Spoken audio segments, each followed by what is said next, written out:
Joyride 1957, Chapter 10. She stood on the deck as the massive ship was eased into New York harbor, guided by tugboats straining their engines to the limit. The sky was gray as they passed the Statue of Liberty, and soon the Queen Mary was edged into her berth in the Manhattan Cruise Tunnel on the Hudson, opposite Times Square. As she stood on the deck with at least 500 of her fellow passengers, she marveled once again at the city called New York. Its population of 8 million people were all doing something and going somewhere. She had left her hometown of York, England, about 2 weeks ago. It was a wonderful city, north and east of London, but had a population of only about 140,000. Its claim to fame was that it was the home of Guy Fawkes, whose failed 1605 AD gunpowder plot has been celebrated in Great Britain every November 5 since then. True, the citizens of York also were coming and going, but this mass of humanity was different. London also had a population of 8 million, but the feeling, the vibe, was just not the same. In this city, it seemed everyone was living up in the air. The skyscrapers were everywhere. It seemed to her that there were thousands of them. The brochure she had read said there were 160 buildings in the entire world over 400 feet tall, and half of them were in the Big Apple, as New York was called. She finally tore herself away from the scene, gathered her luggage, and caught a taxi, a yellow checker, very unlike the London cabs. "Where to, miss?" the cabby asked. "Yankee Stadium. I'm meeting a friend there." "Good ball game today. Sox are in town. The evil one, the Splinter's in town, but my Yanks will teach him a lesson. Who's your favorite team?" "Oh, I don't have one. I don't know anything about baseball. I'm just going to meet someone," she said as she pulled out her compact mirror to check her beautiful face once more. She wore her bangs down to cover the little scrape she got in Key West. They finally arrived at the stadium. She told the cabbie to take her bags to the Waldorf Astoria Hotel and slid out of the back seat of the cab in her rather tight-fitting pink dress and walked toward the ticket window. "Hello, Veronica," the tenor voice said in a definite English accent. Veronica had been working hard to rid herself of that same accent for months. "How was your trip? Did the Queen treat you well?" "Hello, Nigel," she said. "Yes, she did. I even got an extra side trip to Florida." "So I heard," Nigel said, taking her by the arm. "Game's about to start, shall we?" She nodded, a big smile on her face, relieved to see her friend in such a big foreign city.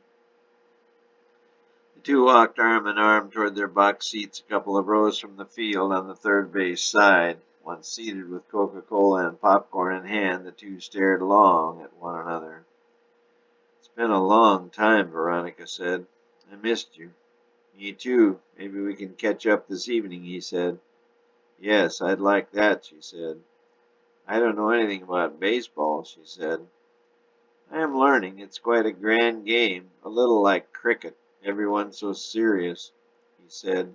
Just then a loud booing went up from around them. "Oh, that's Ted Williams," Nigel said. "He's the evil enemy. Great player, but hated here in New York." The booing continued and then was suddenly followed by a cheer. "I thought," Veronica said, but was interrupted. "Oh, he just swung and missed at that ball," Nigel said. "In cricket, they rarely miss." She had some cricket matches with her friends in Leeds. "This is—" Just then the booze drowned him out. Ted had laced a line drive off the short right field porch in Yankee Stadium, but casually walked to first base in what should have been an easy double. The booze crescendoed, but Williams remained stone-faced. "Ma'am, you know Ted is hitting over 400, has been over 400 for a month?" The little boy with a red sock hat on said to Veronica. "No, I did not. Is 400 good?" The little boy's answer was drowned out by further boos as Sox third baseman Frank Malzone hammered a Whitey Ford pitch far over the left field wall, giving the Sox a 2-0 lead. The little boy next to her was jumping up and down. Ted was smiling and the stadium fell silent. "I chose this place for our meeting as it's hard to hear or overhear anything, and bugging is impossible. You'll have to be careful what you say and do at the Waldorf." She nodded. Any intelligence reports? She asked. Not many. Not nearly as much as we had hoped. We know your Mark left Canada and he was spotted in Rhode Island. When? She squizzed. 2 days ago. Where's? I got it all mapped out for you. Anything else? She asked. We know, or rather we suspect there may be one or two tailing him, maybe more. KGB? No, not sure. Maybe CIA, maybe DGSE, not sure, but we're working on it. When we know, you will, Nigel said. Just then the cheering began in earnest. Mickey Mantle had stepped up to the plate with Gil McDougall on second base. The sellout crowd soon rose to its feet, and then the cheering crescendoed again. As Mantle hit a tremendous drive into the upper deck in right field off the 6'7" Boston pitcher Frank Sullivan to tie the game at 2. It was the bottom of the fifth inning, and Veronica's little companion was now in tears. She handed him a Baby Ruth bar, but that did not seem to console him. In fact, he threw it on the ground. The noise did not allow her to speak. "What would the French want over here?" she asked, almost in a yell. She had a puzzled look on her face. He raised his hands, indicating he had no idea. The two watched the game deep in thought. Soon they were holding hands and even kissed a time or two. Something that was of more than passing interest to her little Red Sox fan and to a tall, thin blonde with a Leica camera. She wore a white sleeveless top and navy shorts. On her belt buckle was stamped RC MP. She took several pictures before exiting the stadium during the seventh inning stretch. At the top of the ninth inning, the score was still tied at 2. Whitey Ford walked Williams on 4 pitches to open the inning. He then proceeded to strike out Frank Malzone and Dick Gernert on 4 pitches each. He ran the count full on Jackie Jensen, but then threw an 85-mile-an-hour fastball right down Broadway. The stadium was so loud, Veronica and Nigel were covering their ears. But Jensen didn't miss it. He drove the pitch deep into the left field alley and cleared the wall by inches. As Williams sauntered around the bases ahead of Jensen, the boos became louder than cheers.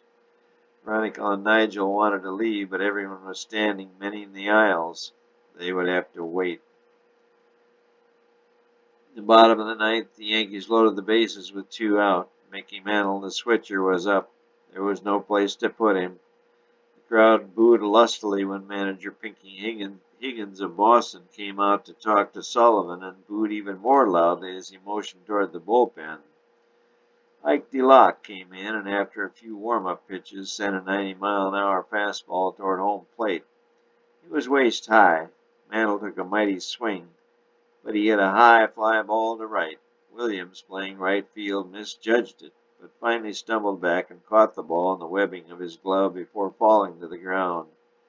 Somehow he held on to the ball, and the boos got even louder, all that is except from Veronica's little friend, who screamed loud and long. He soon spotted the Baby Ruth candy bar, tore the paper off, and gulped the chocolate bar down.